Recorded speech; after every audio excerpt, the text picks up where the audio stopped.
यदा यदा हि धर्मस्य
श्रीमद भगवान पांडुरंग परमात्म्याच्या अलौकिक अहेतुकी अशा कृपेणा तद्वत श्री ज्ञानरायांच्या आशीर्वादानं आनंदी क्षेत्रामध्ये आपण ग्रंथराज ज्ञानेश्वरीचा विचार करत आहोत.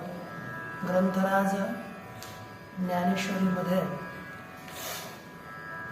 संजयजी अर्जुनाची काय स्थिती झाली याचं वर्णन करतात. यामध्ये अंतिम श्लोकामध्ये सांगितलं गेलं तमुवाच ऋषिकेश प्रसन्नेव भारत सेनयोरुभयोर्मध्ये विषदन्तमिदं वचनं. आता अर्जुन नाला भगवान परमात्मा काही वचन बोलणार, त्या वचनाचाच आपण विचार करत आहोत. 1-2-3 दृष्टांत देऊन सांगितलं की आपण ओव्या पाहिल्या होत्या किती चालते. म्हणजे या ओळीमध्ये आपण काय केलं की एक दृष्टांत दिला ना तरी असाध्य देखुने वैश्विकाधी अमृतात्म दिव्य औषधी वैद्य सूची निरवधी निर्धाराची. अंतिमची शेवटची एक औषधी वैद्य देतो ज्या औषधीमुळे मनुष्याची स्थिती चांगली होते. आपण आता पुढील काही वाक्य आहेत त्यांचा विचार करू. तैसे विवरतो असे श्री अनंतो तया दुही सैन्या आतो जया परिपार्थो भ्रांती सांडे. दृष्टांत मागे दिला तर आता पुन्हा दृष्टांत देऊन बोलतात. तैसे तया दुही सैन्या आतो पार्थो जया परिभ्रांती सांडी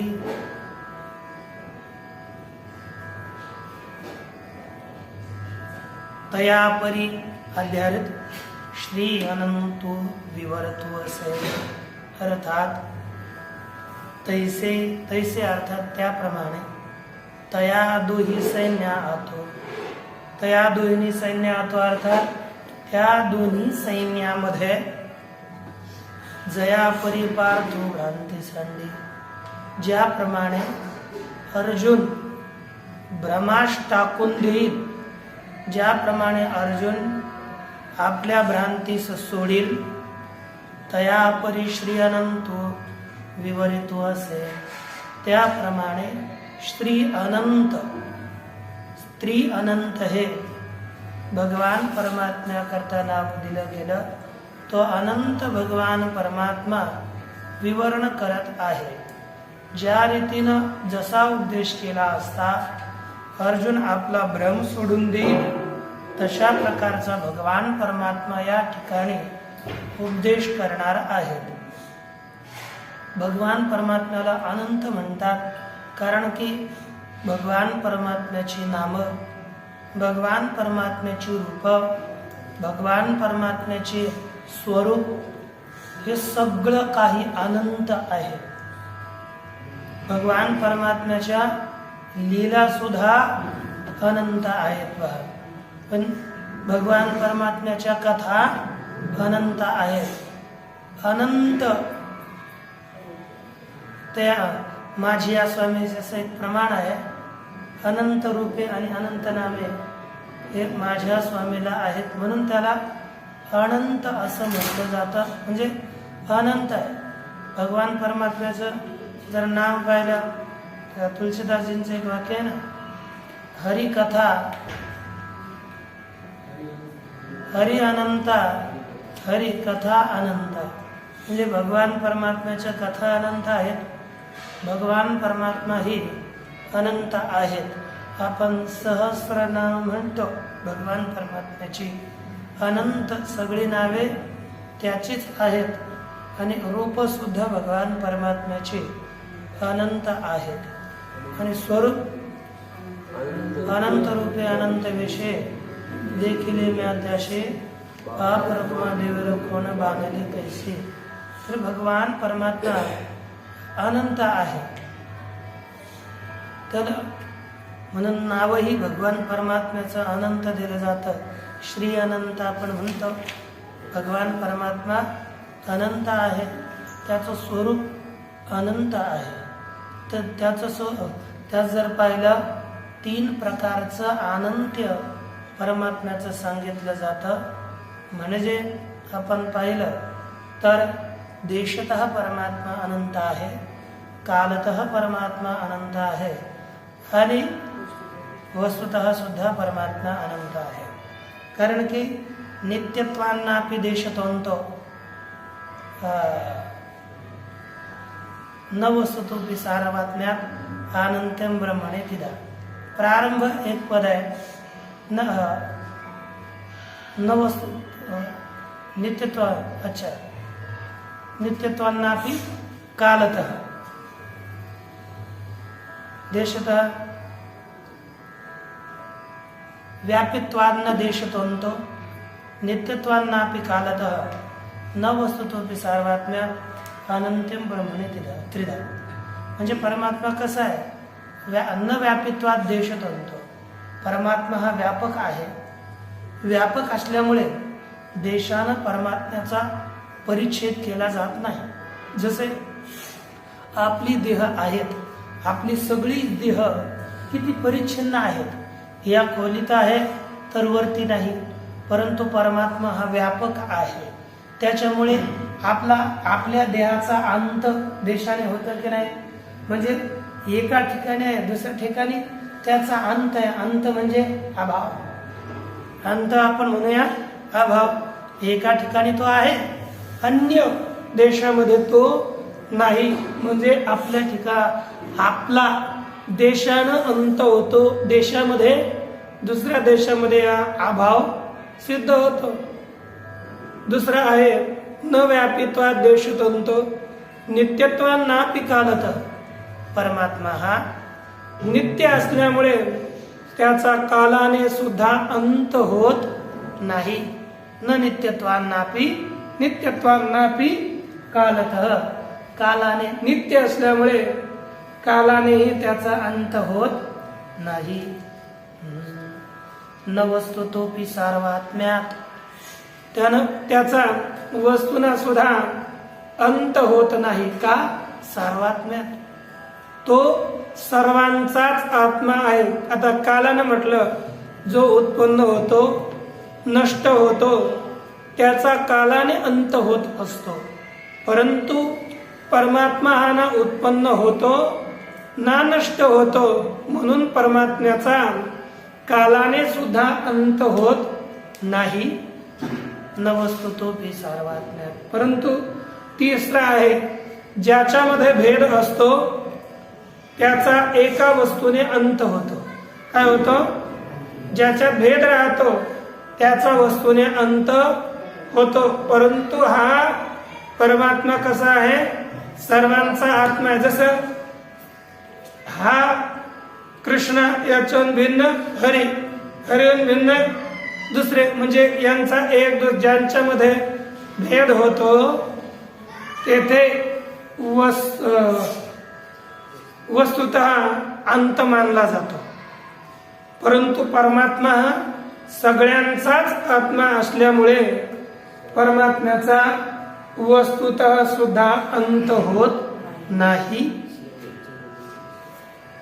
या प्रकारे ब्रह्माच्या ठिकाणी परमात्म्याच्या ठिकाणी 3 प्रकारचं अनंत सांगितलेलं आहे. असे श्री अनंत भगवान परमात्मा अर्जुनाकरता जसं विवरण अपेक्षित आहे तसं बोलतात. ते कारण मनी धरिले मग सरोष बोलो आदरिले. जैसे मातेच्या कोपी थोकले स्नेह आथे. ते कारण मनी धरिले मग सरोष बोलो आदरिले. जैसे मातेच्या कोपी थोकले स्नेह आथे. अन्वय सुद्धा तसाच. ते म्हणजे ते कारण अर्जुनाला समजविण्याचं कारण म्हणजे हेतू. तो हेतू मनात धरला. मग सरोष बोलो आदरिले.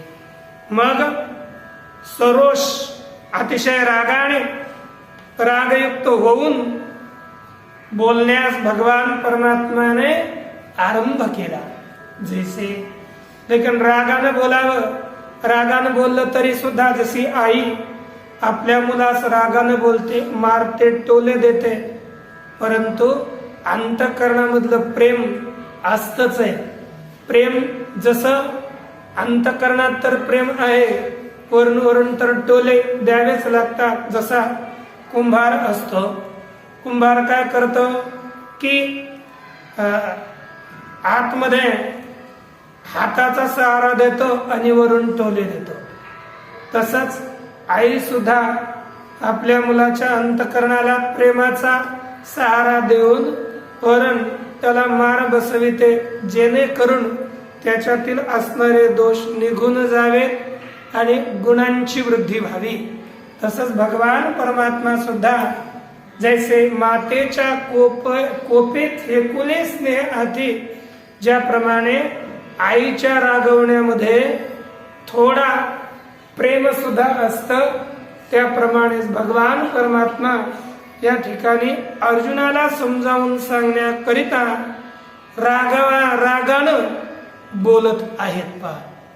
परंतु हा राग भगवान परमात्म्याचा राग कसा आहे दृष्टांत देऊन स्पष्ट करतात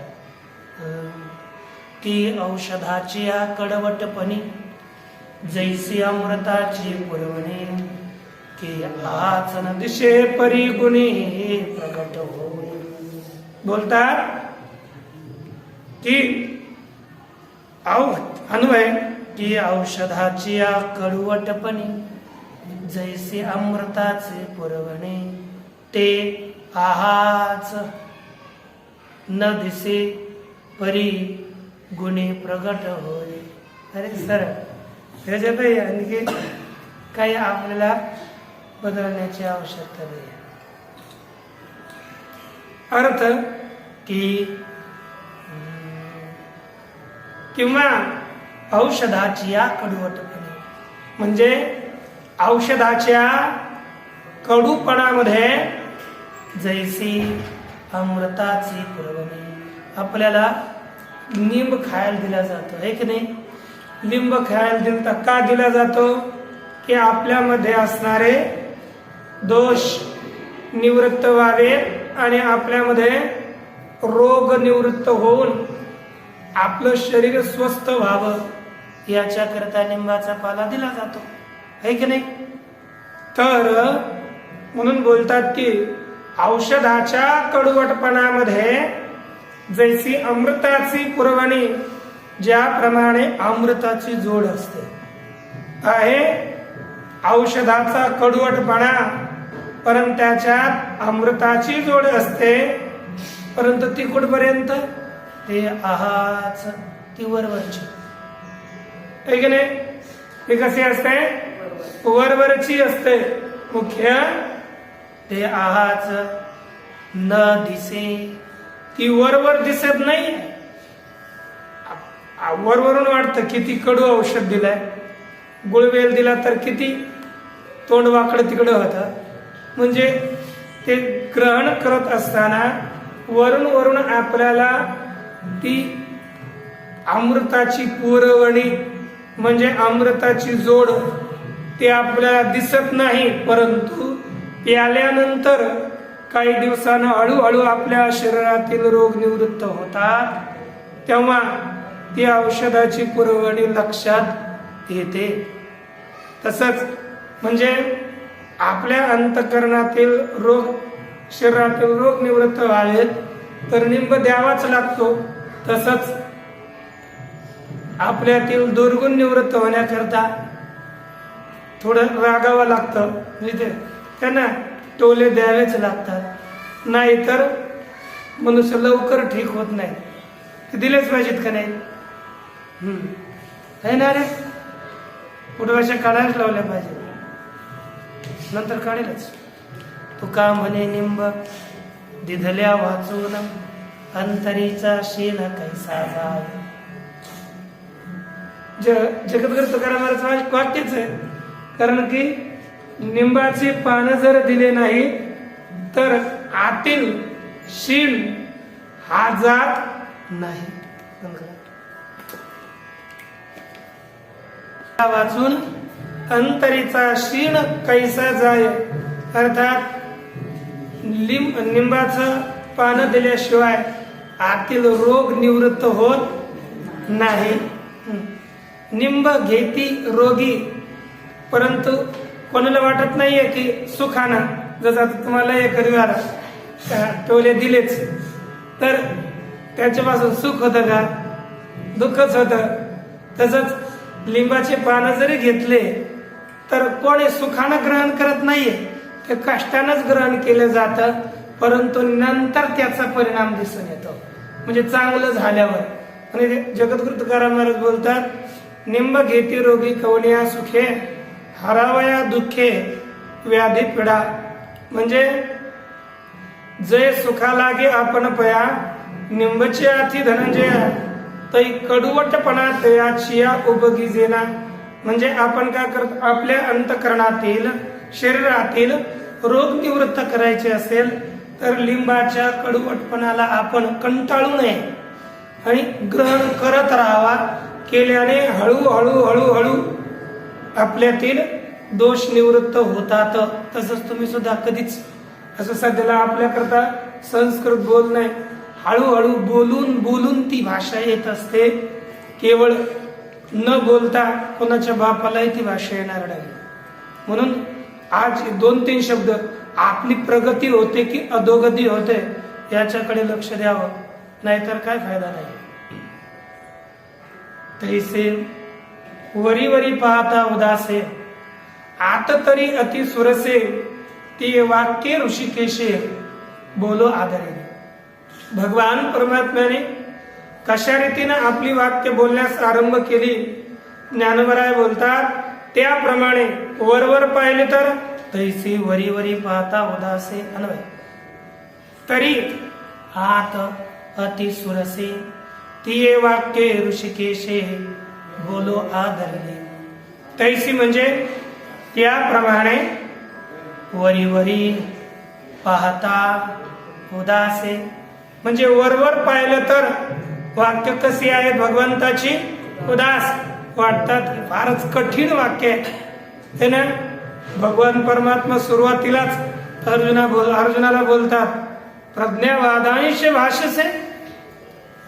विद्वानासारखं बोलतंय, परंतु विद्वान लोक असं काही शोक करत नाहीत. जिथं जे करायचं तिथेच ते करतात, अन्य ठिकाणी काहीही करत नाही. तस बोलतात की वरवर पाहिली तर अतिशय कठोर आहेत, उदास आहेत, तरी आत अति सुरसे, आतमध्ये अतिशय गोड.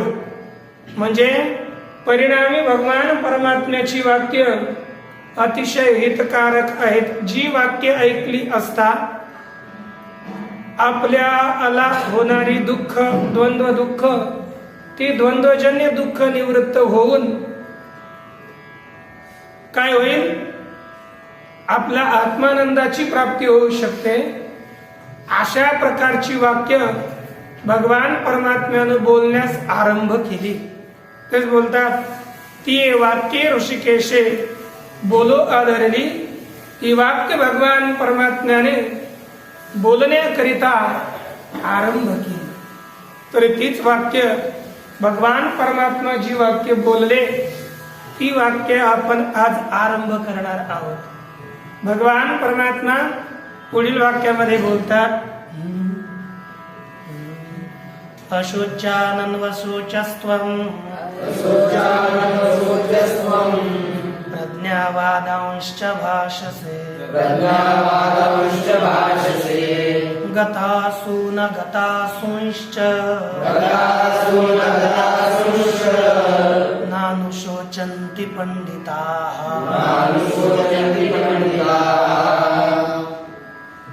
अन्वय त्वम् अशोचान् अन्वशोचः च प्रज्ञावादान् भाषसे पंडिताः गतासून च अगतासून न अनुशोचन्ति. वाक्य दिला त्वम् अशोचान् अन्वशोचः. श्री भगवान वाच. भगवान परमात्मा म्हणाले की अर्जुना त्वम् अशोचान् अन्वशोचः, तू शोक करण्यास योग्य नसणाऱ्या व्यक्तींचा शोक केलास. म्हणजे शोक करण्यास योग्य नसलेल्यांचा अन्वशोचः शोक केलास. पुन्हा बोलतो कसा प्रज्ञावादांश्च भाषसे. व प्रज्ञावादान प्रज्ञानाम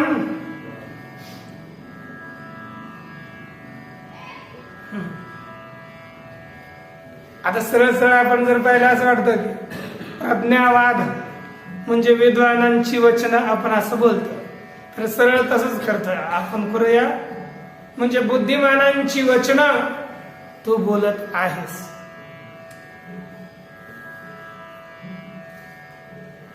पंडिताः गतासून अगतासूंश्च न शोचन्ति. पंडिताः गतासून न शोचन्ति. असु अर्थात असु अर्थात असु म्हणजे काय काय अर्थ? कुठे नवीन वाले सगळं पुराणे सुद्धा. असु म्हणजे काय? अश्रू. गतासून म्हणजे गता असव एशांते गतासव तान गतासून. गता म्हणजे गेलेले आहेत. आसू अर्थात प्राण ज्यांचे त्यांना गतासू असं म्हटलं जातं. द्वितीयेचं बहुवचन होईल गतासून. गतासून ज्यांचे प्राण गेलेले आहेत त्यांचा च अर्थात आणि अगतासून न गता न गतासव इति अगतासव, ज्यांचे प्राण गेलेले नाहीत असे, म्हणजे जे मेले आणि जे जिवंत राहिले त्याविषयी पंडित कधीच शोक करत नाहीत. पंडिता गतासून न अनुशोचंती अगतासूंश्च न अनुशोचंती. पंडित ज्यांचे प्राण गेले त्यांचाही शोक करत नाहीत आणि जे जिवंत आहेत यांचं होईल कसं भविष्य काळात याचाही शोक करत नाही. म्हणजे हे दोन्ही शोक रहित असतो. कोण? पण पंडित. पंडित पंडा अर्थात आत्मनात्म विवेचनीर बुद्धी. आत्मानात्म विवेचनी बुद्धी ती आहे पंडा. आणि पंडा यस्य सह पंडित तारकादिभ्य इतच, या सूत्राने इतच प्रत्यय होऊन पंडित शब्द तयार होतो. म्हणजे आत्मानात्म विवेक करणारे, आत्मा काय आहे अनात्मा काय आहे, चांगला साधक हा नित्य आत्मविचारात लागतो. मग आता आत्मानात्म यांचा विचार करणारे पंडित कशाचाच शोक करत नाहीत, असं भगवान परमात्म्याचं पहिलं वचन आहे. या पूर्वी भगवान श्री शंकराचार्यांनी श्रीमद भगवद्गीतेवर भाष्य लिहिलेलं नाही. त्यांनी व्याख्या भावार्थ दीपिके भाष्याचं एक पंक्ती लिहिली आरंभी, प्रथम अध्यायाच्या प्रारंभी 2-4 पंक्त्या लिहिल्या, परंतु श्लोकावर काहीच लिहिलेलं नाही. म्हणून भगवान भाष्यकार बोलतात की दृष्ट्वा तु पांडवानीकम इति आरभ्य यावन्न योत्सीति गोविंदम उक्त्वा तुष्णीम बभुवः येतपर्यंत जितका ग्रंथ आहे, म्हणजे दृष्ट्वा तु पांडवानीकम एवढं दुर्योधनस्तदा आचार्योपसंगम्य तिथपासून शेवटपर्यंत न योत्सेति गोविंदा मुक्त्वा तुष्णीम बभुवः, न योत्सेति गोविंद मुक्त्वा तुष्णीम बभुवः. या प्रकारे जे काही 9वा श्लोक आहे, या 9 श्लोकापर्यंत प्रत्येक प्राण्यांच्या अंतःकरणामधणारे असणारे कोण कोण? शोक, मोह, संसार, दुःख यांचा बीज काय आहे, या बीजभूत सर्व दोषांच्या उत्पत्तीचा कारण मोहधिक आहे हे सर्व सांगितलं. म्हणजे सगळ्याच दुःखाचं कारण शोक आणि मोह हे आहेत. या रीतीनं हे सांगण्याकरिताच इतका ग्रंथ गेलेला आहे, असं आपल्या ग्रंथाचं व्याख्यान करावं.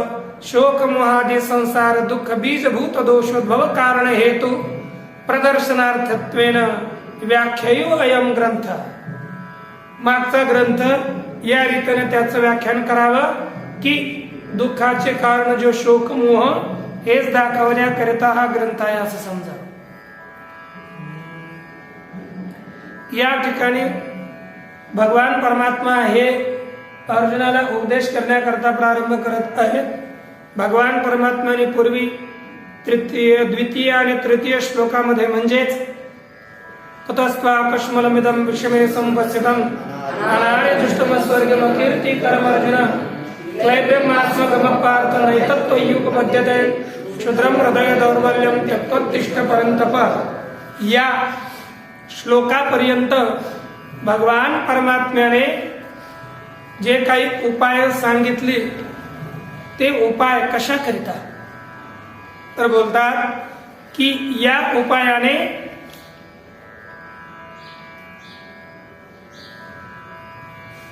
बस लौकिक भ्रम निवृत्त होईल. भगवान परमात्म्याने आतापर्यंत उपदेश केला, परंतु मुख्य सारगर्भित उपदेश केलेला नाहीये. कारण की तत्पूर्वी भगवान परमात्म्याला अर्जुन शरण आलेला नव्हता. शरणागताकरिताच अध्यात्म ज्ञानाचा उपदेश असावा या हेतूने भगवान परमात्मा या ठिकाणी उपदेश देण्याकरता आरंभ करतात. तत्पूर्वी कारण की कार्पण्य दोष पत स्वभाव पच्छामी त्वं धर्म समूढचेता हा यत्रेसा निष्ठम गृहीतन्मे शिष्यसेयम शाधिमांतम प्रपन्नम या श्लोकामध्ये भगवान परमात्म्याची श्री अर्जुनाने शरणागती ग्रहण केली. म्हणून भगवान परमात्मा अर्जुनाकरिता तत्वज्ञानाचा उपदेश या प्रस्तुत श्लोकामध्ये करत आहे. तत्वज्ञानाचा उपदेश करण्याकरिता व्यक्ती ही योग्य असावी लागते. अयोग्य व्यक्तीला केलेला उपदेश हा सफल न होता तर त्याचा परिणाम उलट होऊ लागतो. इंग्रजीमध्ये त्याला आपण रिॲक्शन होतं असं म्हणूया. म्हणजे काय वाटतं की एखादी अनधिकारी व्यक्ती असेल त्या व्यक्तीला जर उपदेश दिला तर ती व्यक्ती ती योग्य रीतीनं ग्रहण न करता उलटा अपकार करू शकते. जसं एक आपल्याला एक वाक्य श्लोक येतो ना पृष्ठम कस्यचित ब्रूयात.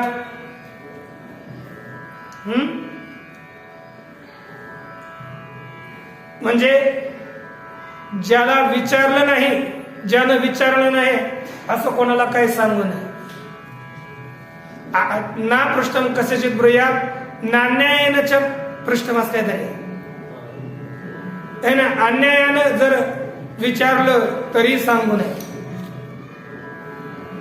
म्हणून विचारलं तर बोलायचं कसं प्रियम ब्रूयात सत्यम ब्रूयात प्रियम ब्रूयात ना सत्यम प्रियम.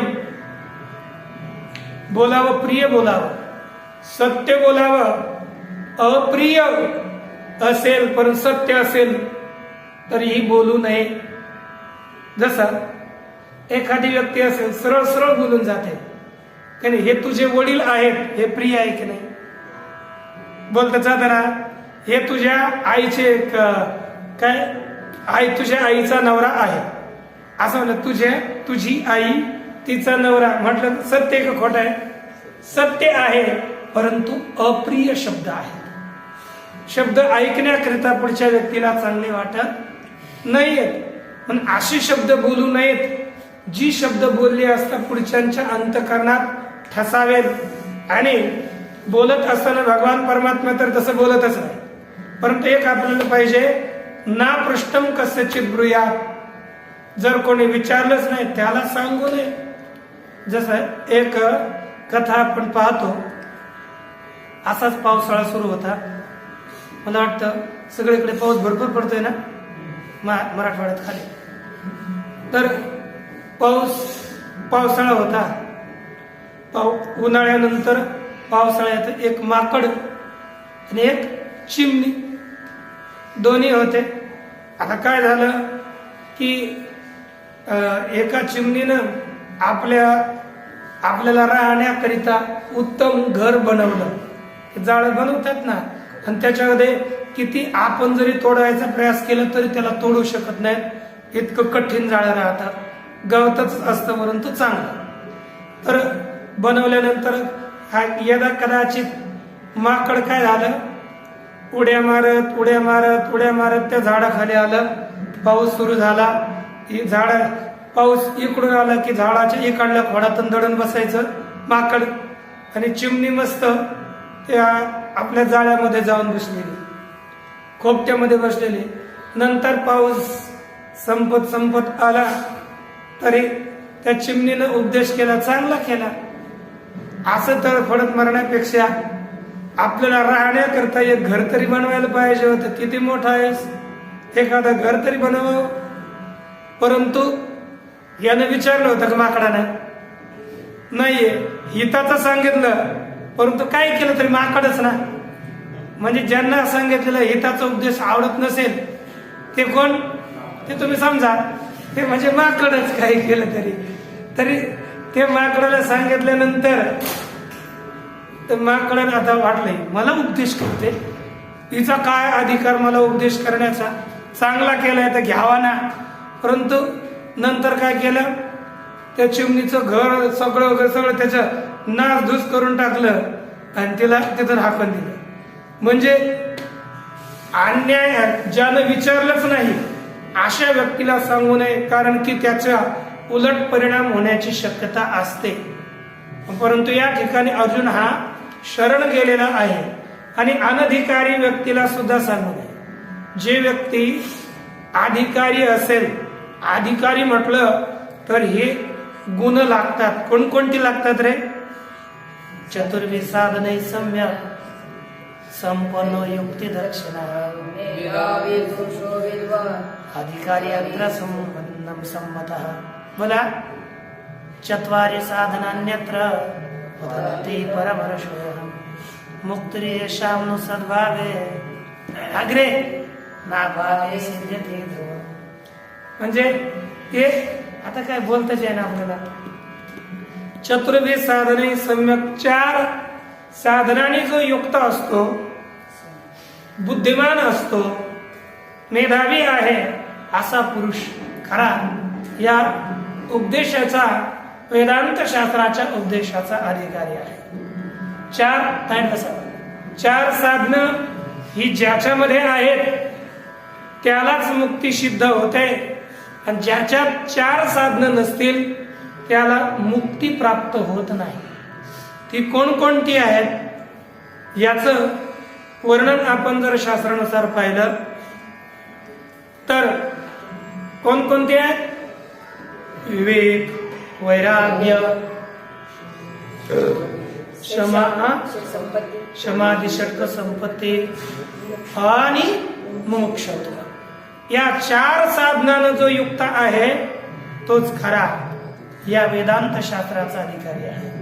म्हणून ते विचारसागरकार कोण? निश्चलजी दास बोलतात, मलविश्चप जाके नहीं किंतु एक ज्ञान हयैचव साधन सहित नर सो अधिकृत मतिमान. अर्थात मल विक्षेप जाके नहीं, जिसके अंतकरण में मल नहीं है,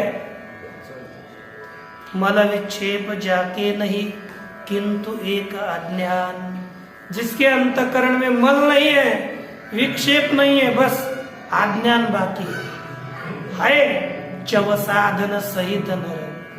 और कैसा है? जिसमें 4 साधन है. कौन कौन से? विवेक, वैराग्य, समाधि, षटक संपत्ति और मुमुक्षुत्व. ये जिसमें है सो अधिकृत मतिमान, वही बुद्धिमान पुरुष अधिकारी. या ठिकाणी अर्जुन हा 4 मल विक्षेप याने रहित व साधन चतुष्टय संपन्न आहे. ही मुख्य अर्जुनाचा अंतःकरण पवित्र होत. म्हणून अर्जुनाला म्हणतात अगा सुमनुवानी शुद्धमती आनंदकू अनन्य गती पैगा गोप्यही परितया प्रती सावळी जे सुखे. 9व्या अध्यायामध्ये भगवान परमात्मा बोलतात कसा असावा? अनिंदक असावा, अनन्य गती, एकाग्र असावा, त्याची इकडे चंचल नसावा. अनिंदकू अनन्य गती पैगा गोप्यही परितया प्रती सावळी जे सुखे. मग ते गुप्त गोष्ट असेल काय कसा? मग गुप्त जरी असेल, इति गुह्य असेल, ती त्यास आनंदाने सुखाने सांगितली जाईल. अर्जुन हा तसाच होता, बुद्धिमान होता. तरी परीसिगा प्राज्ञा, तू आस्थेचीच संज्ञा, म्हणून बोलली गोष्टीची अवज्ञा नेनसी करू. तू परीसिगा प्राज्ञा. अर्जुनाला काय म्हटलंय भगवान परमात्म्यानं? प्राज्ञा म्हटलंय. म्हणून अर्जुन बुद्धिमानही होता. अर्जुन सुमनु शुद्धमती होता, ज्याचं अंतकरण शुद्ध आहे असा अर्जुन होता. म्हणून अर्जुनाला या ठिकाणी उपदेश करतात. कारण की अर्जुन हा विवेक संपन्नही होता, वैराग्य संपन्नही आहे, समाधी षटक संपन्न व मुमुक्षुता अर्जुनाच्या ठिकाणी आहे. कशी आहे?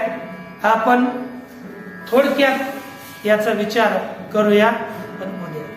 ओम पूर्णमद पूर्णमिदं पूर्णात् पूर्णमुदच्यते पूर्णस्य पूर्णमादाय पूर्णमेवावशिष्यते. ओम शांती.